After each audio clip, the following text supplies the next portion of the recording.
Hey everyone, it's Kenny Baylock from KB Business, and I wanted to talk to you today about how I became a booking agent.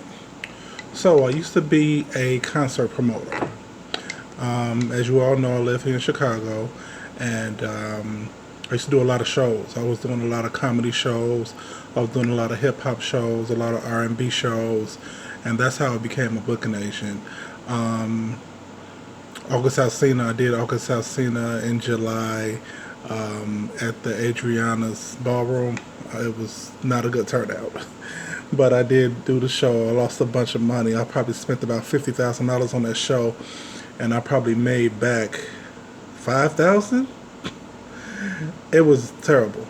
It was terrible. The people at Adriana's, the management, they were stealing, and it was a shit show. It really was. It was a mess. So I was a promoter, and I'm going to get back into how I became a booking agent. So Lil Rel, he's a really good friend of mine. Shout out to Lil Rel. He's starring in a movie called Uncle Drew. I think it's coming out maybe next weekend. He's a really, really good friend of mine. Our birthdays are actually the same day.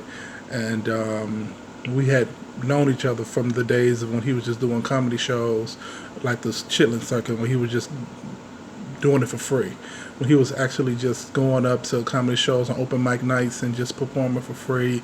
That's how I met him. I didn't discover him, but that's how I met him. We became friends, and I wanted him to do a show for me, and it was going to be with Bernie Mac. I was going to do a show with Bernie Mac. This is back in like 2006.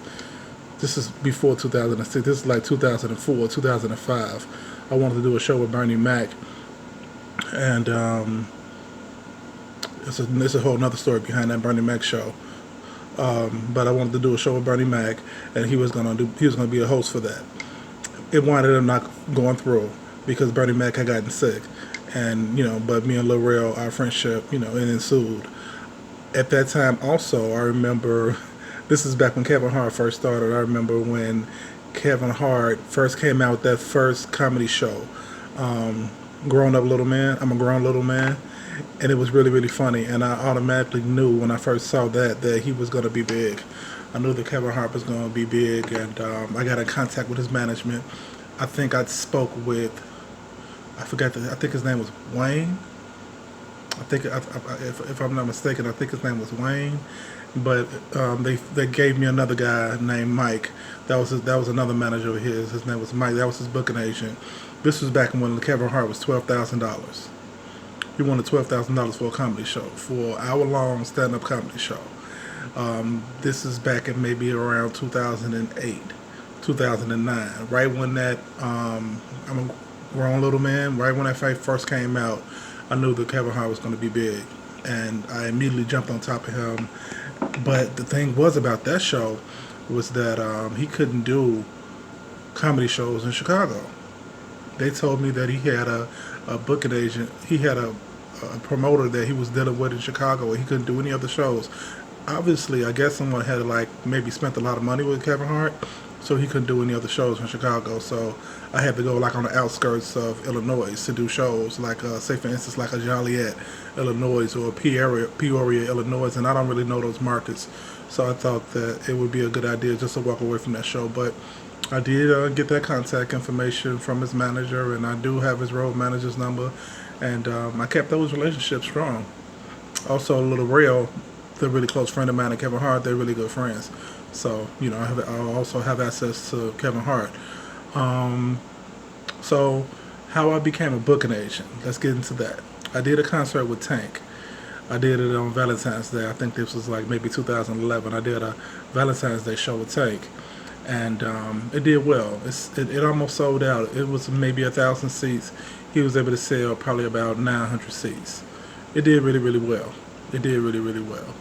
So after that concert, we did another concert in Indianapolis with him and Eric Benet, and that didn't go so well. Indianapolis is just like a C market, and if you're a starting promoter and you're trying to go around to different cities and just be this trendsetter, it's not a good idea. Take it from me. I lost a lot of money that night in Indianapolis.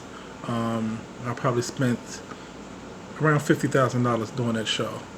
I spent about $50,000 doing that show. I walked out of there that night with probably an $18,000 check. So promoting can be rough. it can be a rough thing. But you know, some promoters are just really, really good at what they do. They're really, really great at picking artists. At that particular time in Indianapolis, I didn't know that it was a C market. I thought that, I was just going to another city doing a show and it would be the same as Chicago, but it was not the same. A Tank that was a show with Tank that would sell out in Chicago for maybe 1,000 seats, for maybe 1,500 seats. If you took that same show to Indianapolis, you would probably get maybe 200 people to show up because it's a smaller town. And those people, they are really not spending money like that on concert tickets. So after I did the show with Tank, everything went well. I had a relationship with his manager, and I had a relationship with him. So somebody contacted me. This is how I became a booking agent. Somebody contacted me and said, "Hey, well, I'm having a restaurant grand opening. I'm opening up a business, and I love Tank. I'm one of his biggest fans, and I want him to come out to my place of business and sing some songs." So I contacted. They didn't want a whole concert. They just wanted basically like a walkthrough, him to come sing some songs, take some pictures, and be done with it. So me immediately, I'm seeing the business here. I'm seeing the opportunity to make some money. So what I did was I immediately got in contact with his management, asked him how much he wanted for a walkthrough. I think at the time he wanted maybe $3,000 to do a walkthrough. I called the person back and told them, okay, well, he's going to be $4,500. You can go ahead and make the deposit of $2,000, and I think it was 25. It was like $2,000. She sent the deposit right away. I immediately took my profit off and sent Tank Management the rest of the money, and that was the end. That was the end of it. We did the contract, and that was the end of it. That was my first deal that I done. It was a walkthrough. I made maybe about $1,500 off of that, or $2,000 off of that, and I was happy with that. I was happy with it because it was free money. It was me making a profit off of something that all I had was a phone number. I just had a contact. I just had the relationship, and they didn't have the relationship.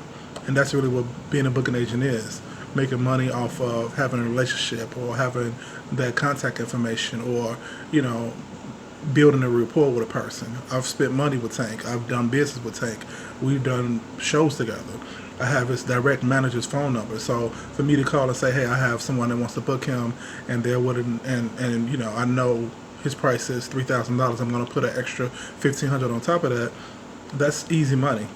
That's easy money. It's the easiest money that I've ever made legally. So we made that happen.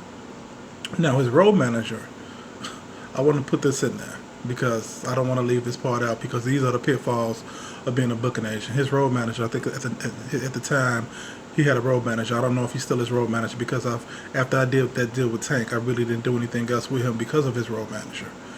And let that be a lesson to you artists out there. Your road managers, your managers, they can run your real business. They can run a lot of business away from you if you don't know what they're doing. I don't know if Tank knew what his road manager was doing or not, but let me tell you what he did. His name was Muhammad. This is his road manager back in probably 2011, 2012. This guy named Muhammad. He was a very, very rude dude. He was just an asshole. So I did the contract. Everything is signed and sealed. The date is set for the walkthrough with Tank, with the young lady that had the restaurant that she was going to open up. And some kind of way, I guess maybe she just kept reaching out to people, even though the deal was already done. She kept reaching out to people to try to find out if she can, I don't know, maybe get a better price, or I don't know what she was trying to do, but some kind of way she got in contact with the road manager. Now, I already have my deposit. I already have my contract. It's signed, sealed. There's nothing that she could do at this point. But this guy calls me. The road manager calls me. Keep in mind, I did the deal with his direct manager. I didn't do no deal. I didn't do the deal with the road manager. Road manager doesn't do deals. The manager does deals. The road manager is not who you need to talk to. The road manager is who you need to talk to when you're booking hotel rooms and stuff like that. But the road manager, Muhammad, calls me and says, hey, I came home and this lady was sitting in my living room. The lady that I had booked the show with, she was sitting in my living room with my wife, and I found out about this show, and you made an extra $1,500 off a Tank, and that's not right, and, I'm just going to, just take it from here. That's what the guy told me. This guy had the gall to basically tell me that he came home and out of all the people in the world, this woman that I just did a deal with was sitting in his house on his couch with his wife, and and he found out about the deal. It was a total lie. It was total bullshit. Basically, what happened was she called him, and he basically wanted to try to cut me out. But I had already got paid. I already had my contract signed, and I was out of the equation. But after that, I never really wanted to deal with Tank anymore because I had other little run-ins with him before. We almost had a fight one time because he's just one of those people that he talks to people any kind of way, and he's very disrespectful. So I just decided I didn't want to deal with him. Tank was okay. He was a bit of a diva sometimes, but he showed up. He did his performance, and he basically came and he did his job. He doesn't have to be the best human being or win the best human being award. He came and did his job. But road managers, they really, really kill relationships between booking agents, between promoters, between concert venues. They kill relationships because, I guess sometimes when you give people a little bit of power, they abuse it. And that's exactly what he did. But after I did that show, I realized that there was a business here. So I said, okay, well, this is something that I can actually do. I have a lot of contacts. I've been a promoter for over 15 years, and I built all of these relationships. That was a really, really quick $1,500 that I made. And that was just a walkthrough. That wasn't like a concert, or that wasn't like a tour, a 30-city tour, or 50-city tour, or something like that. That was just something that was really, really easy to do. And I decided that I could turn this into a business. I have all of these contacts, I have all of these managers' information, and this is exactly what a booking agent does. A booking agent just finds out, well, okay, I want to book Keisha Kaur to host my event. And I get on the phone and find out how much Keisha Kaur wants. Let me give you an example. She says, okay, I want $7,500. I'm going to pick up the phone and say, okay, well, she wants $9,500, or she wants $10,000, and just send a deposit. That money goes into my account. I send Keisha Kaur her deposit. I get my money. That's my money. We do the contract. I connect those two people. I connect that person that wants to do that wanted her to host a show with Keisha Kaur's management. I'm out the picture. I'm done. It's on to the next deal. And that's how easy it is. That's how easy it is to make money with this booking agency thing. You do not need a license. You don't in the state of Illinois, or I don't think anywhere else, you don't need a license. It's something that you can Google. Go Google, do I need a license to become a talent booking agency? That's going to tell you no. The only time that you need a license is when the artist belongs to you.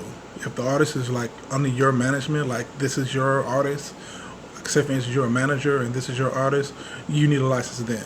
But other than that, if you're just the middleman, you don't need a license. The only thing you need to do is go get your business incorporated and pay your taxes. Other than that, it's a done deal. That's pretty much everything that I want to talk about today, about becoming a booking agent and how I started making money with it, and my relationships that I have with Lil Rel, my relationships that I have with Kevin Hart and his management, the relationships that I have with Tank and his management, not Muhammad, because I do not want to deal with that guy ever again. But that's just a little bit about what I want to talk about today. Enjoy the rest of your day. It's a hot sunny day here in Chicago, and I'm going to go and enjoy my day. All right? Bye.